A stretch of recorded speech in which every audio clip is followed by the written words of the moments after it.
Vamos a saludar con el doctor Mauricio Alarcón Salvador.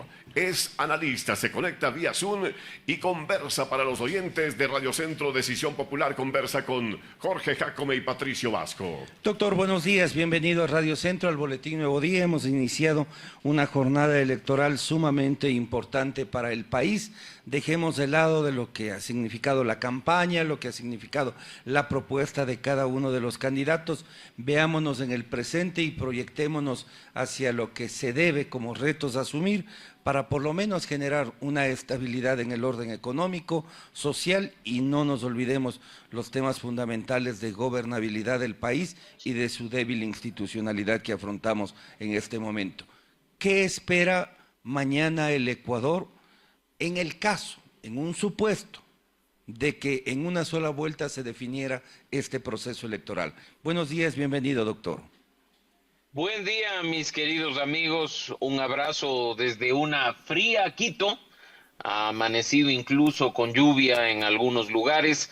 Y pues como algunos hemos empezado ya incluso una jornada de supervisión y de vigilancia a ciertos centros de votación a propósito de ser una organización de la sociedad civil, Ciudadanía y Desarrollo que realiza este trabajo, es que me conecto desde mi vehículo. Desde antes de las 7 de la mañana ya hemos estado recorriendo Quito, que parece que se va a levantar un poco más tarde para votar precisamente por cuestiones de clima.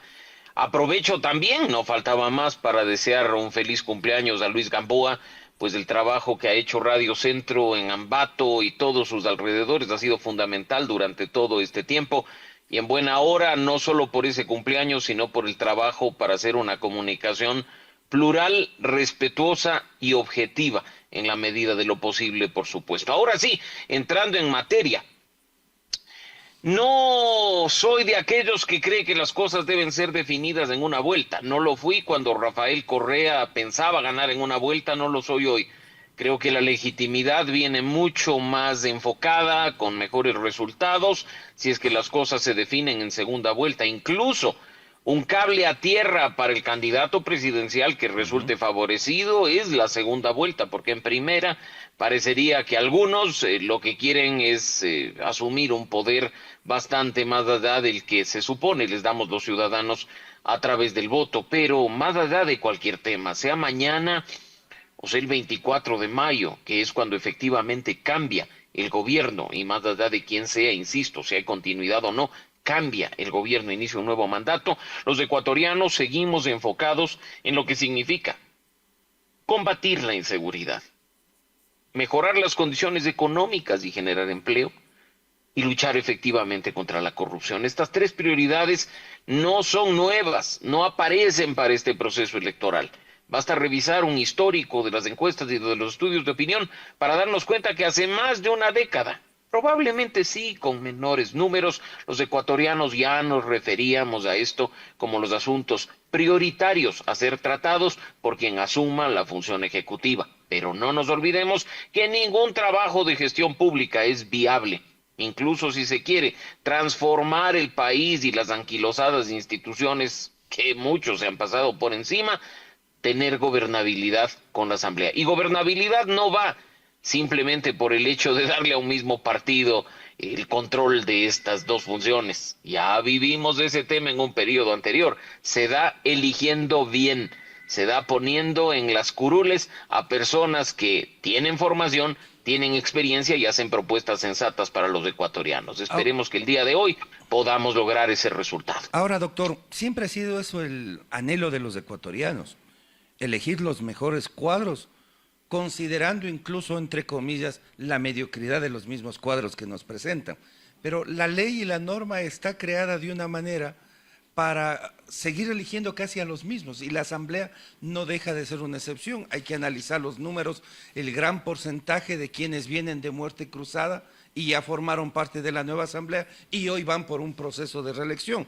Y de acuerdo a tendencias van a tener un número marcado de los mismos asambleístas dentro de la Asamblea. Entonces, ¿cómo ese anhelo de los ecuatorianos puede volverse real cuando la misma fórmula que está generada para repartir los escaños de por sí ya nos genera este orden de asamblea que probablemente vamos a tener igual desde el 24 de mayo? El problema principal siempre ha radicado en las organizaciones políticas, y estoy seguro ustedes coincidirán.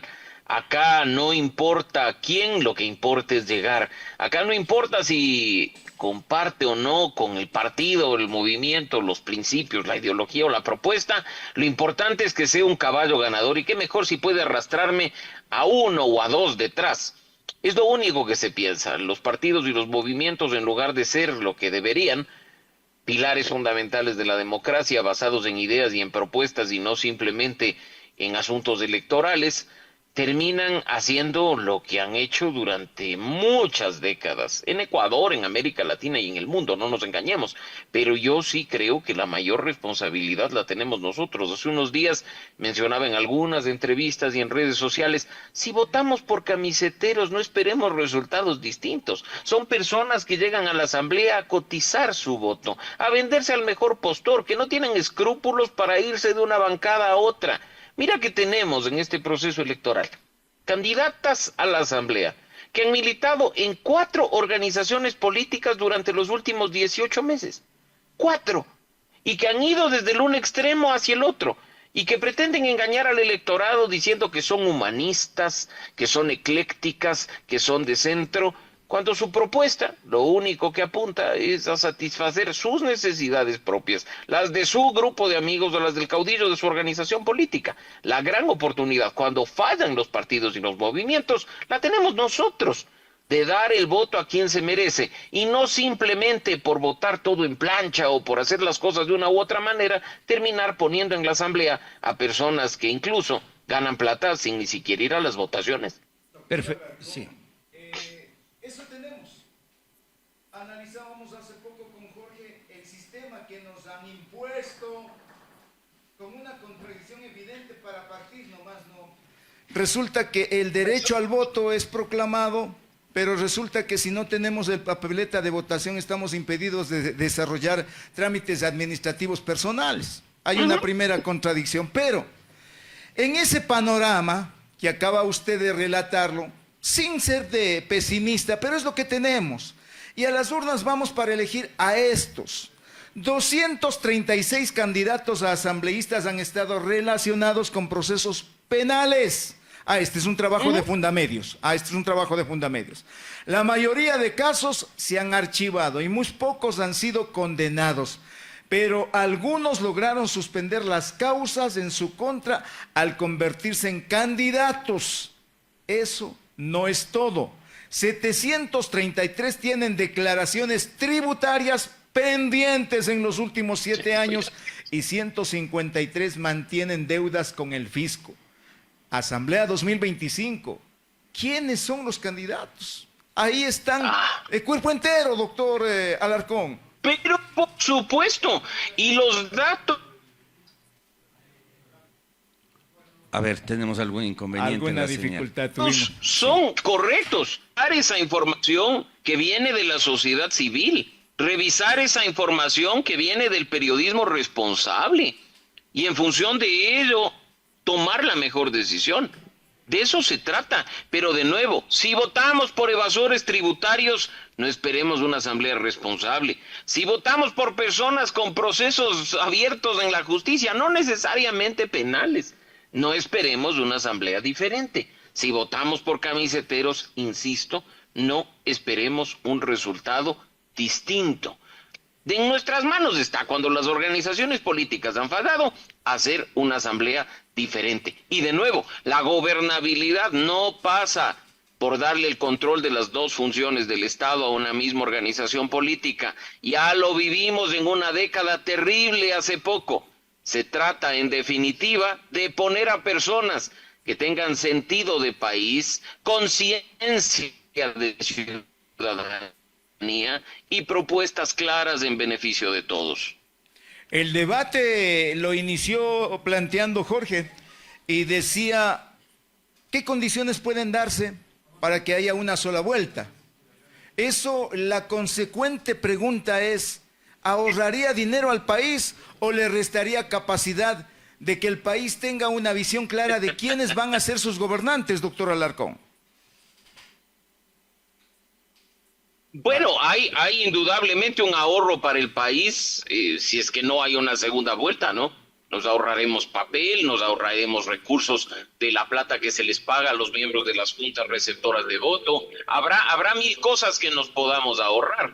Pero lo cierto también es que, nuevamente digo, más allá de que esta campaña de primera vuelta y sus resultados hayan estado muy polarizados, el entrar a una segunda vuelta constituye un cable a tierra del que va a ser presidente o presidenta y le da mayor legitimidad al momento de ejercer el cargo. Esa regla perversa que se implementó en la normativa ecuatoriana de que solo se necesita el 40% del voto y tener 10 puntos más que el siguiente, no da legitimidad en lo absoluto. Yo no sé por qué estas novelerías democráticas, que ojo, no están solo en Ecuador, sino en varios países de América Latina, vienen a dañar esa regla que es la de la democracia, la de la mayoría, por supuesto, respetando y garantizando siempre la participación de las minorías. También veamos qué pasa.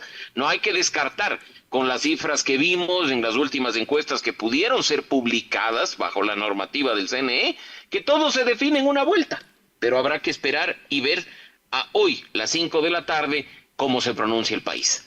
Doctor Alarcón, finalmente de mi parte y saliéndome un poco del tema electoral, pero guarda relación.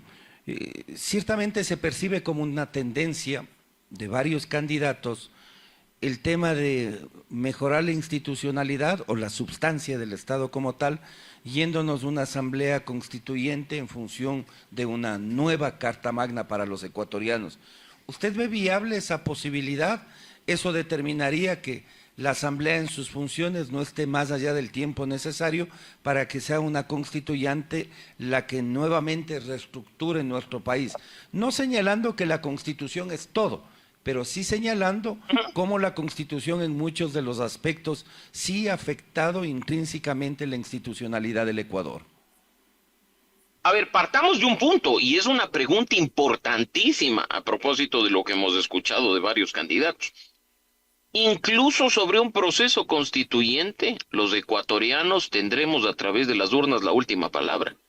No es que el presidente o presidenta de la República se sienta en el Palacio de Carondelet, firma un decreto y nos vamos a constituyente. Según el artículo 444, la convocatoria se la puede hacer por esa vía, pero somos nosotros los que avalaremos si se instala o no, quiénes son los representantes, cuáles son las reglas de juego.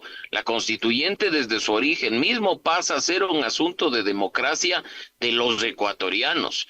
Y lo más importante de todo esto es, por desgracia, el discurso vacío que hemos escuchado de los candidatos, ¿no? Te dicen, vamos a una constituyente, pero cabría preguntarnos, ¿para qué? ¿Qué es lo que quieren cambiar?